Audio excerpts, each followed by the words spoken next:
Hey everyone, this is Chris with Tennis Express. Have you ever wondered how most professional tennis players get their rackets strung during Grand Slam tournaments? Well, today we'll give you an inside look at how players' rackets are handled with care by the Babolat stringing team during the French Open. We'll walk you through a racket's journey, from its arrival at the stringing room to the final step as it's hung on a specific hook depending on the player, all ready to go. So let's dive in. Babolat has approximately 40 different staffers who are all dedicated to customizing and stringing player rackets prior to the start of the tournament and for the full 2 weeks of the event. The first stop is the reception desk. Players or their team members will complete the paperwork detailing how they want their rackets to be strung, and if delivery of the racket is normal, express, or on court. The rackets are left at the reception desk along with the player's reel of string. The reception team will then assign the player a specific stringer. For consistency, each player's racket will be strung on the same machine and by the same stringer for the entire tournament, except when the player is on court in a live match and needs the racket restrung immediately. Additionally, each player's string reel is assigned a specific location in the various string stands. Here's a look at Rafa Nadal's RPM Blast 15 gauge reel. His reel is marked with 6-8 and stored in that location. After collecting the paperwork and payment, the attendant will print out a worksheet with all these details and insert it into the player's racket in a bag. The racket is now ready for Step 2. Step 2 involves cleaning and prepping the racket.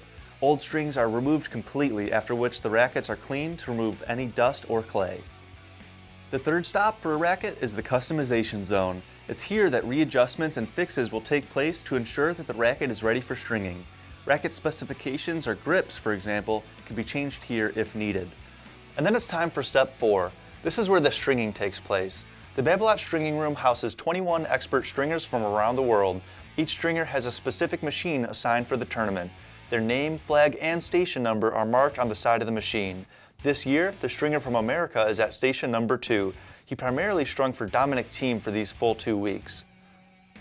Many players want their string pre-stretched prior to stringing. Here's how that process plays out. During matches, most players will switch rackets on every ball change. These rackets go back to the stringing station where the previous strings are quickly removed and the racket is cleaned and restrung by their dedicated stringer. After the rackets are strung, they move to the logo zone where brand logos are stenciled onto the string bed of each racket and then held to dry in front of a fan. The logo marks the completion of the stringing process, after which the racket will be zipped up in the bag it originally came in and hung on its side in alphabetical order according to the player's last name. We hope you enjoyed this exclusive behind-the-scenes tour of the Babolat Stringing Center at the French Open. Don't forget to subscribe to our Tennis Express YouTube channel to catch us next time as we bring you more insight into all things tennis. We'll see you then.